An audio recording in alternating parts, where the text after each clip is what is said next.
Guatemala's anti-corruption candidate wins presidency in landslide vote. Here's a summary of the article.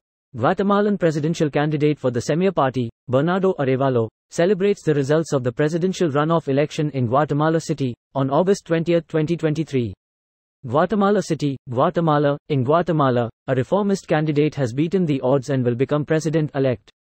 With nearly 100% of the vote counted, the center-left, anti-corruption candidate, Bernardo Arevalo leads with more than 20% votes. The 64-year-old former diplomat and son of the Guatemala's first democratically elected president, Arevalo stunned political observers when he secured second place against former First Lady Sandra Torres, in the initial round of voting in June. He and his Semilla party were hardly known in Guatemala just a few months ago. This victory belongs to the people of Guatemala and now, united as the Guatemalan people, we will fight against corruption, Arevalo said at a news conference late Sunday evening. Supporters of Guatemalan presidential candidate for the Semilla party, Bernardo Arevalo, celebrate the results of the presidential runoff election in Guatemala City, on August 20, 2023. This post received a score of 3,400, with an upvote ratio of 99%. Here are the top comments in response to this article. Hopefully he makes good on his campaign pledges. I've seen too many politicians and leaders with noble ambitions become corrupt and worse despots than the people who they replaced. Let's hope he can break the curse. It's hard to say if they have the ambitions. Just because you campaign on something doesn't mean you believe in it. It's not because you believe in it that you're going to accomplish it. Going against corruption means you're starting a war against the ruling elite, the most powerful people in the country. If he fails, go convince them. He'll have to fight him to accomplish what he wants. Few succeed. CGP Grey made a great video on this.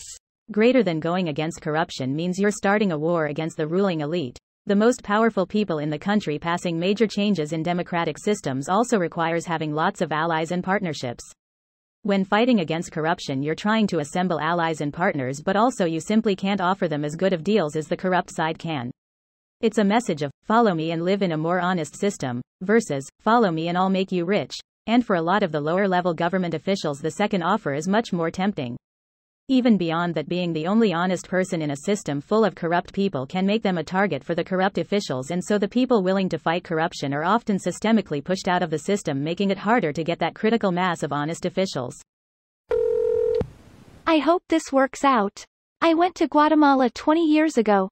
I met very kind and impoverished people. They deserve to have better lives. I hope this guy helps everyone out. He could be a good president. From Wikipedia. He talks about investing in infrastructure, education and social programs, but anti-corruption as his main focus. More of a social democrat than a left-wing populist. He wants Guatemala take firmly pro-Ukraine position. All in all, good foreign policy and good domestic policy.